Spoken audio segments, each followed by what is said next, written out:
अगर आप पिछले साल की एनुअल रिपोर्ट के अंदर कंट्रोल एफ करेंगे लिथियम, तो आपको ये पता चलेगा कि एनएमडीसी जो कि इंडिया की बिगेस्ट मिनरल कंपनी है, उसने अपनी एक कमेंट्री के अंदर ये बोला है कि उन्होंने गवर्नमेंट ऑफ कर्नाटका के अंदर एक प्रपोजल सबमिट किया है अराउंड 25 स्क्वायर किलोमीटर ज़मीन के अंदर, जो कि रायचूर डिस्ट्रिक्ट के अंदर जगह है। वहाँ पे लिथियम ऑपरेशन के लिए एक्सप्लोरेशन का एक प्रपोजल बिड किया है। आप ये सोचिए कि इंडिया में आप न्यूज़ तो पढ़ते हैं कि यहाँ पे आपको लिथियम डिपॉजिट्स मिले हैं, यहाँ ये हो रहा है वो हो रहा है, लेकिन अगर एक लिस्टेड कंपनी अपनी एनुअल रिपोर्ट के अंदर एक्सप्लोरेशन के लिए बिड कर रही है, तो आपको ये आइडिया लग जाएगा कि जब भी इंडिया के अंदर एक्चुअल के अंदर इस रिजर्व्स पे काम होगा, तो इंडिया की लीडिंग लिस्टेड मिनरल कंपनीज को ही वो प्रपोजल्स के लिए काम करने को काम आगे मिलेगा। मुझे लगता है कि एनएमडीसी जैसी कंपनी, जो कि आयरन और एक्सप्लोरेशन के अंदर एक दिग्गज कंपनी है, कंपनी की मार्केट कैप अराउंड 31,000 करोड़ की है।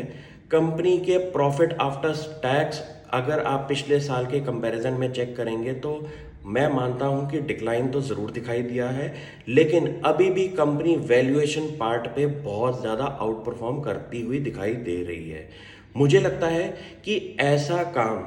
जो कि लिथियम एक्सप्लोरेशन इंडस्ट्री इंडिया में जो खुलेगी, वो इंडिया की दिग्गज मिनरल कंपनीज को ही एज अ जॉइंट वेंचर या फिर एक स्टैंड अलोन ऑपरेशन के नाम पे ही आगे फ़ायदा मिलेगा। तो आपको ये पता होना चाहिए कि जब लिथियम एक्सप्लोरेशन एक्चुअल में माइनिंग शुरू होगी, तो किन कंपनीज को उसके ऑर्डर्स मिलेंगे और उन ज़मीन पे कौन कंपनीज काम करेंगी।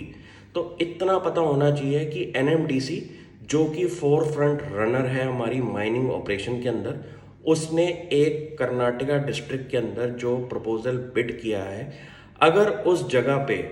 आपको लिथियम की माइनिंग का ऑपरेशन का ऑर्डर मिल जाए, तो कंपनी के अंदर एक बहुत बड़ा रीवैल्यूएशन का मैट्रिक बन सकता है और एक री रेटिंग का कंपोनेंट भी आगे बनेगा इस कंपनी के अंदर। मुझे लगता है कि कंपनी बहुत स्ट्रांग है अपने फाइनेंशियल्स और फंडामेंटल्स के अंदर। कंपनी के माइनिंग ऑपरेशन जो कि एक साइक्लिकल बिजनेस होता है, आपके प्राइस रियलाइजेशन की वजह से कंपनी का शेयर प्राइस इस टाइम ठीक ठाक लेवल पे ट्रेड कर रहा है। आगे एंट्री का मौका ज़रूर आएगा जब मार्केट के अंदर एक थोड़ी सी गिरावट दिखाई देगी। ये एक अच्छा टाइम है, अपने स्टॉक्स को स्टडी करो,